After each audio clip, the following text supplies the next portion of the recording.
Hey YouTube, Wisconsin Halloween Haunter here. So it is pouring rain outside. It is Tuesday, October of 2015, the week before Halloween. It is absolutely pouring outside. According to the weather, we are actually getting the remnants of Hurricane Patricia right now. So that is supposed to go on for another day or so, and I am already behind schedule. And judging from what I've seen out the window, I've got probably about an hour's worth of repair work out there too. So, it's not looking good right now. I'm going to be really busy the next few days. I'm going to be probably staying up late and doing a lot of stuff here. So, anyway, I decided to make the best of my time indoors, and I'm testing my flying crank ghost right now. She's doing okay. I figured I'd go ahead and see what I can do with this box. I know I had talked about making it open and close. So I got another power window motor. It's the other door from my old pickup truck that I took apart. So I pulled out my wiring diagrams, traced the wires out. Got a 12-volt battery here.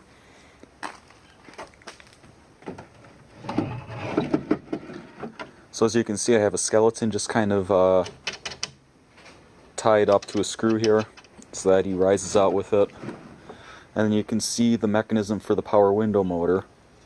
I took the whole door panel, the whole inner door panel that holds the power window and power lock system, and I chopped it down to fit in this box. So it's pretty much just the motor and the track now. And then I just screwed it to the back wall of this, and it works okay. It needs fine-tuning. It's kind of a rough prototype here, but for this year, since I'm so far behind, at least this will give something out there. And it's supposed to not be such heavy rain tomorrow, and the wind's supposed to die down a bit, so I should be able to get more stuff done tomorrow. But we aren't supposed to have a dry day until Friday right now, and Saturday morning looks like rain too, so I am actually really kind of ticked off right now.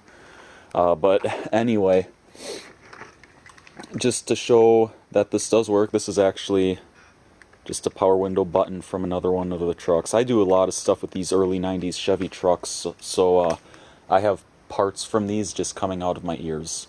I mean, most of these bins up there are full of parts.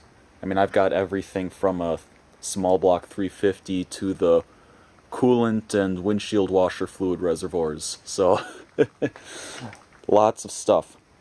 But anyway, I'll just show kind of how this works. In terms of these early 90s Chevys, to hook them up, just a single motor to a single battery. You have just your regular plug going to your power window motor, and then the wiring for that usually runs through the door, but here's the wiring for that. It goes to your switch. This is the passenger door, by the way. These other two wires here are just for the little light inside the switch. Don't worry about those. And then you take your pink wire, that's going to go to your positive, and then your white and blue wire and your tan wire both go to your ground. So that's how you hook one of these up to work. Now I actually have, I have another pop-up out there, which is what used to be the driver's side power window motor, and I found the crossover cable. This usually links between the two, so I should be able to run everything off that one switch panel, which would be really nice. So we'll see what happens. I've still got wiring to do, but here, this is what this looks like. Make sure I push the right button here. Alright, here we go.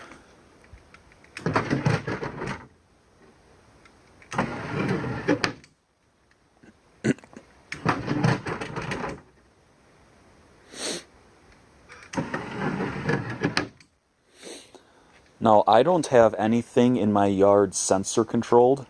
I like to have full control over everything. I don't like doing sensors because then, I don't know, from what I've seen with sensors, unless you're really good at programming them, they tend to kind of fall into a pattern. someone walks by, it goes off, and it just seems, in my opinion, again, unless you're really good at programming them and setting them up properly, and there are many people who are amazing at that. I could never do that. Unless you're really good at that, people will start to figure out that someone walks by and it goes off after a certain amount of time. So I like to have complete control because it can be at complete random. So I do have to be careful, and it's hard to see, but I have to be careful to not let that come off the track. Usually when it's in a car door, it gets stopped by the top of the door when the window's rolled all the way up. But here there is nothing to stop it, so it will keep going and going and going until it falls out of the track. So I can't really go any higher than this.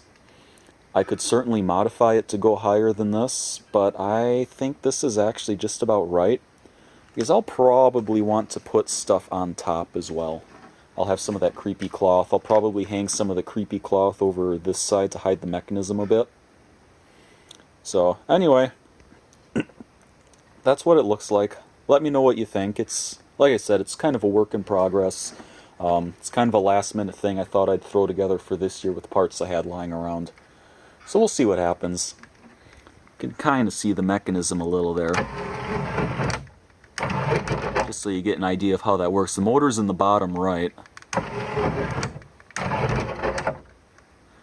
And then, like I said, the skeleton's just kind of tied to a screw up there, just to kind of lift him up.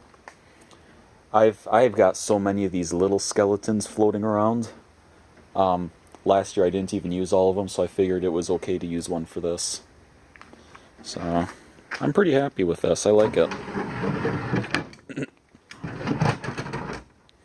And actually, it's jerky. I like that because it kind of makes the box shake and rattle a bit. It'll get people's attention, that's for certain.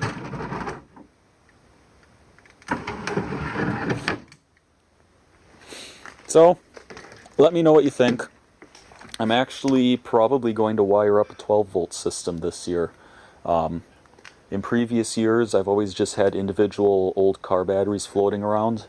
I can get them cheap and free when they don't have enough power anymore to start an engine. They still usually have enough power to run a couple motorized props like this. Like I've said, I'm a mechanic, so 12-volt wiring is second nature to me. So this is, for me, this is pretty simple stuff. I'd like to standardize all my small stuff and even my LED spots at some point. I'd like to standardize all of that on 12 volts if possible, because then I'd just get a couple of deep cycle batteries and run most of these props off of that. But that's one of those things I'm just looking at for the future.